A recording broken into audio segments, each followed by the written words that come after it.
வீர முத்திரையர் முன்னேற்ற சங்கத்தின் நிறுவன தலைவர் மரியாதைக்குரிய கே செல்வகுமார் அவர்களை தான் நம்மளுடைய சிறப்பு விருந்தினரா பார்க்க போறோம். வணக்கம் சார். வணக்கம். வணக்கம். பொதுவாகவே முத்திரையர்கள் அப்படின்னாலே தெலுங்கு மொழி பேசக்கூடியவங்களா இருக்காங்களா? அதை பத்தி நிச்சயமா தமிழகத்தில் பார்த்தீங்கன்னா அந்த சைடு வேலூர், விழுப்புரம், காஞ்சிபுரம், சென்னையை சுற்றி இருக்க அந்த பகுதிகளில் முழுக்கவே அங்கே வந்து நாயுடு, நாயக்கர், கௌரா நாயுடு இந்த மாதிரிலாம் சொல்லுவாங்க.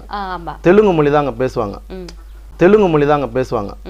முத்திரையர் சமூகத்தின் பண்பாடு மரபுகள் பற்றி மிகப்பெரிய ஆய்வுகள் செய்திருக்கீங்க, நூல்கள் எழுதியிருக்கீங்க.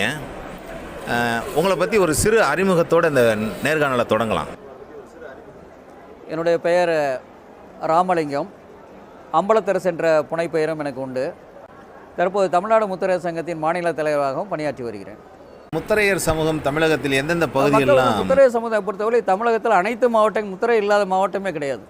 வடக்கே வந்து திருவள்ளூர் மாவட்டம், நீங்கள் அதில் இருந்து ஆரம்பித்து தென்கோடி மாவட்டமான கன்னியாகுமரி வரையில் எல்லா மாவட்டங்களையும் இருக்காங்க.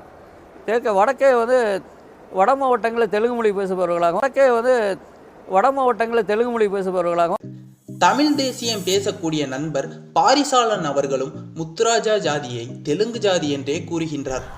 முத்தரையர்களே தெலுங்கர்னு ஒரு குரூப்பு பார்த்தா தெலுங்கர்களும் உள்ள இருக்கிறாங்க, முத்தரையர்கள் இருக்கிறாங்க, வளையர்கள் இதெல்லாம். அவங்க கூட வந்து முத்துராஜாங்கிற ஒரு குறிப்பிட்ட சிறுபான்மையவர்கள் தெலுங்கர்கள் இருக்கிறார்கள். இடஒதுக்கீட்டில் இந்த தெலுங்கு சமூகம் உள்ள வந்து இடஒதுக்கீடு வாங்கி கொண்டிருக்கோம். அப்ப இது வந்து இதைத்தான் நாங்கள் வெளிப்படுத்துறோம். அப்ப இங்க இடஒதுக்கீடு இதுல பிரச்சனை ஏற்படுது. அப்ப இந்த இடஒதுக்கீடுல இருக்கக்கூடிய பிரச்சனையை பேசும்போது நாங்கள் இதை பேசிதான் ஆகணும்.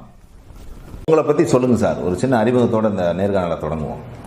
வணக்கம், என்னோட பெயர் மகேஷ் முத்தரையர். நான் வந்து பார்த்தீங்கன்னா முத்தரையர் பண்பாட்டு களம் என்னும் ஒரு அமைப்பு.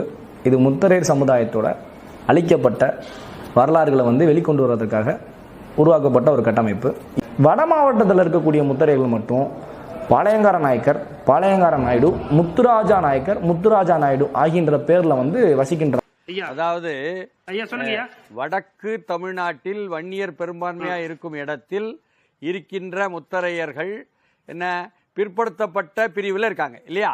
ஆமா, முத்துராஜா முத்திரியர் என்பவர்கள் உங்களுக்கு வந்து செங்கல்பட்டு, திருவள்ளூர், வேலூர், திருவண்ணாமலை, விழுப்புரம், உங்களுக்கு வந்து கடலூர், இந்த மாவட்டங்களிலே எங்களுடைய மக்கள் பாளையக்கார நாயுடு, பாளையக்கார நாயக்கர், முத்துராஜா நாயுடு, முத்திரிய நாயுடு, வடமாஞ்சி பாளையக்காரர், தலையாரி நாயுடு, தலையாரி நாயக்கர் என்ற பல்வேறு பெயர்களிலே அந்த மாவட்டங்களிலேயும் மற்றும்